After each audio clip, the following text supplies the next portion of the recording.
Welcome to the Temple of Flame.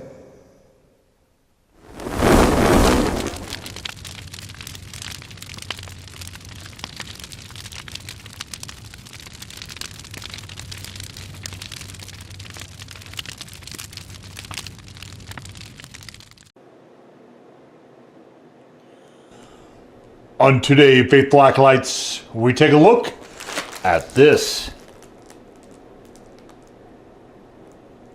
And what this is from Paldo, it is the Volcano Carbonara chicken noodle. So another Korean spicy noodle here. I have done the Paldo original Volcano as well. And when there's variations, I like to try to get to those when and where I can. The Volcano, I remember, it's been a while since I've had it now, and you can check it out in the Spicy Noodles playlist if you're interested. It's been a while now, but I do recall it positively.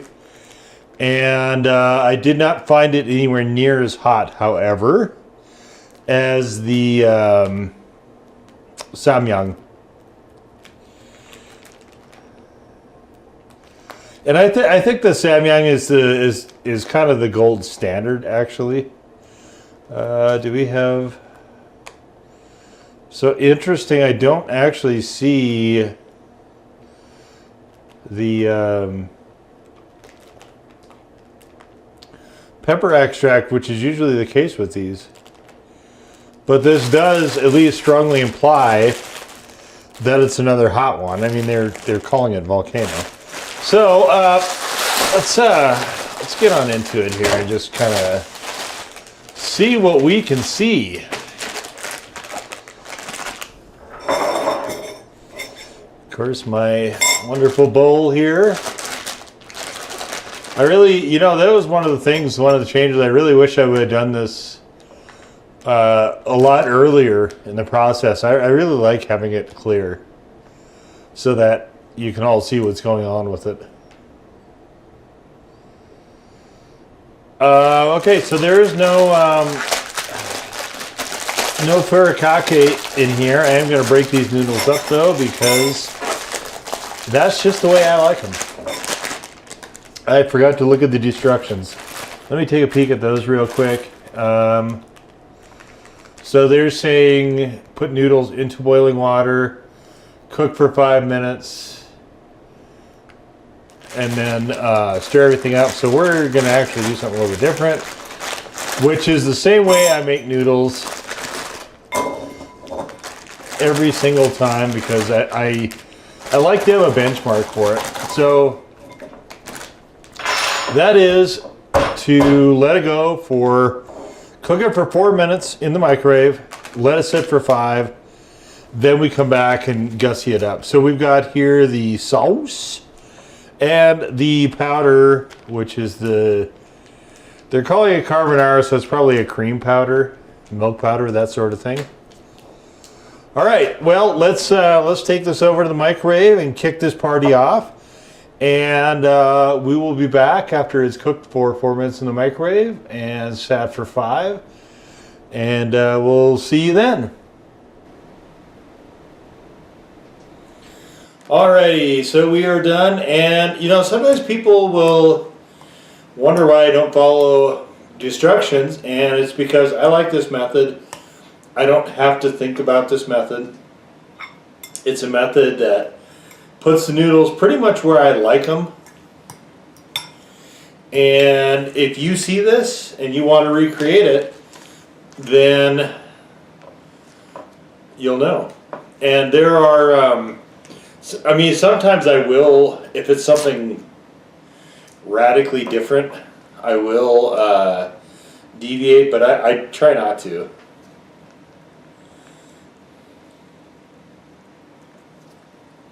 I like to have a baseline. This is the scientific side of, I suppose, me kind of coming out here, where I want to have a baseline. I want to have one methodology, so I have a basis of comparison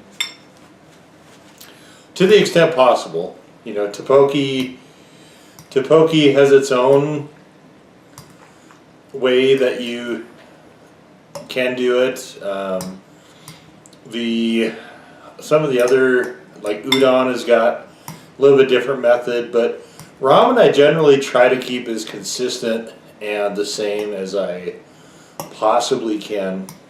And if it doesn't work with my method, that factors into whether or not I have any interest in having them again.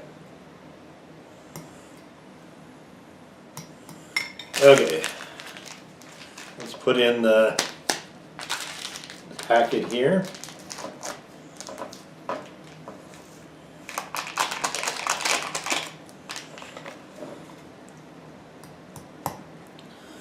And I think I saved enough water, we'll be good. It's a good method, and like I said, it works for probably 90% of the ramen I had. It's the same, by the way, so it's the same where I sort of formalized it. I had a different method while I was doing cup of noodles. Boy, back in my younger days. And I wanted to get a consistent standard, and then I just wound up not having ramen noodles for, you know, quite some time, unless they were in a restaurant. And so fast forward quite a few years, and Nissan came out with their, I believe it's Nissan, maybe Maruchan, the yakisoba noodles that come in a square box. They've been in videos before, and I didn't like the chicken flavoring at all, but it was such a great base for hot sauce that that from that point on I just used that, you know.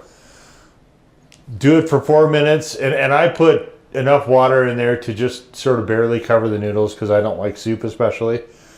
So that's what I would do. And then I let it sit for 5, had the nice lid I could just put on top, and then the noodles would just be this great consistency. Those are still some of the best consistency as far as noodles go. I don't remember how these are, and should probably just curb the jaw jacking in here and find out. So we'll do that right now.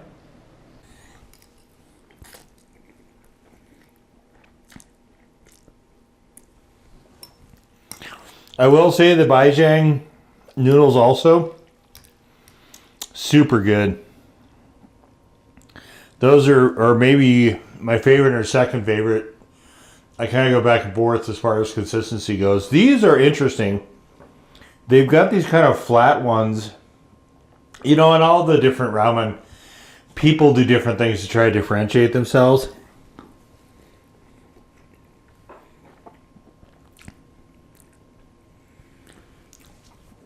These are flat, which tend to hold the sauce a little more of it, a little bit better. But these also have a good amount of chew to them.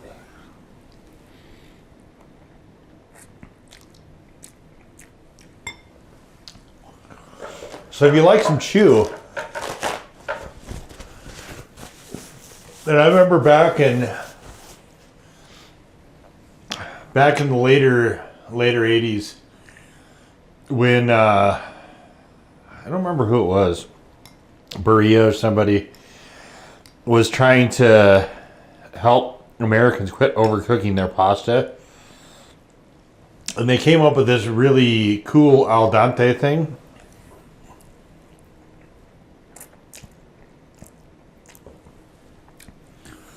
Not al dente, al dente. And so that was it's actually very similar to this, where you just have a bit of chew to it. You've actually got, it's not just soft and spongy and kind of disintegrating. There's actually some good shape, some good heft to it.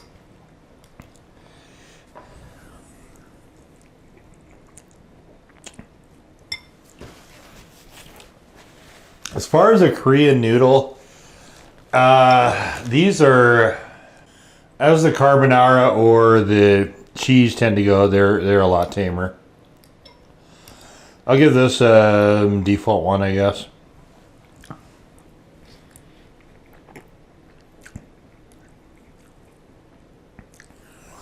Flavor-wise, it's quite good. I noticed that carbonara seems to be a thing that people are really latching onto, and I think it's because most people aren't necessarily interested in the super high octane spicy chicken.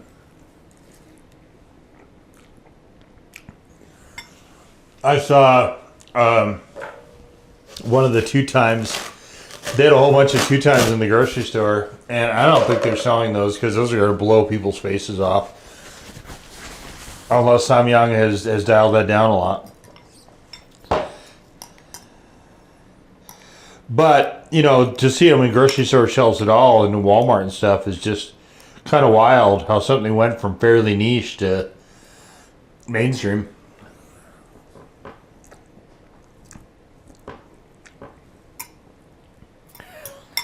By carbonara, they mean cream.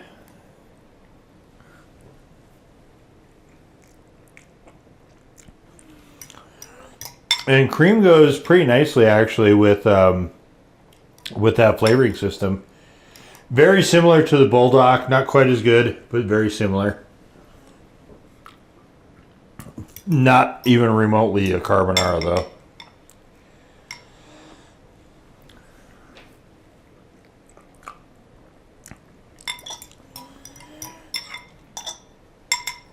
It's kind of weird that they've latched onto the carbonara name as much as they have.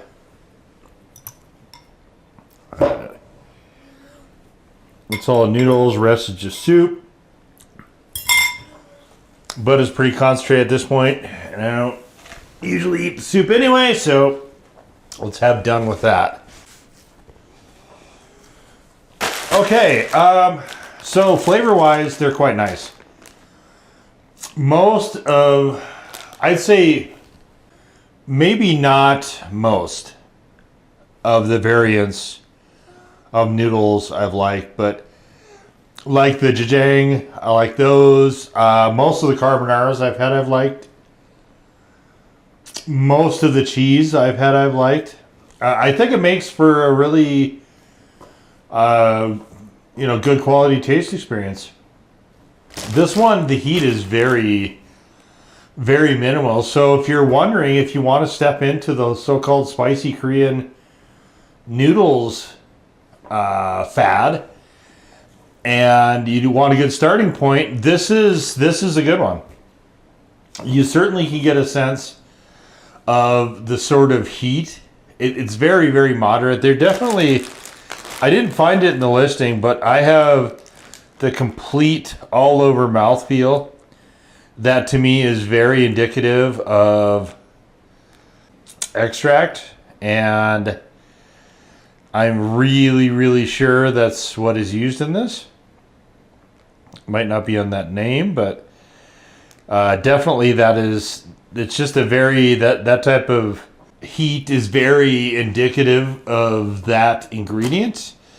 But this is at a low enough level where if it's too hot for somebody, they can just stop there. But you do get a good sense of the Bulldog flavor, which the flavoring system I like quite a lot.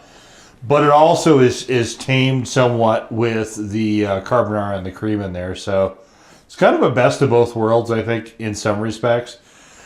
This one, I tended to like most of the stuff I've had from Paldo. I can't think of anything I've had from them that I've disliked. I do like the chew of their noodles. I think the noodles are actually, these I think are a bit more to my preference than the Samyang. Nothing against Samyang. You can see there's a lot of them in that playlist. They're the ones that started it. I'll always give them props. However, for me personally, I actually think I prefer the noodles here. Flavoring is, like I said, it's quite good. This is This is a good dip your toes in the water product. Or if you really like that style and you want some of the variations, this certainly won't be as hot, but it does present a different flavor aspect, a new sort of taste dynamic that to me is, as a food explorer in particular, is always worth navigating towards, I guess. And I'll just leave it right there. So I like this. I'm quite happy with this. This would be easily in the upper third of all the noodles I've done in the spicy noodles playlist. And we'll just leave it right there. So that was the Paldo Volcano Carbonara Spicy Chicken Ramen. Now go forth in peace to serve the flame.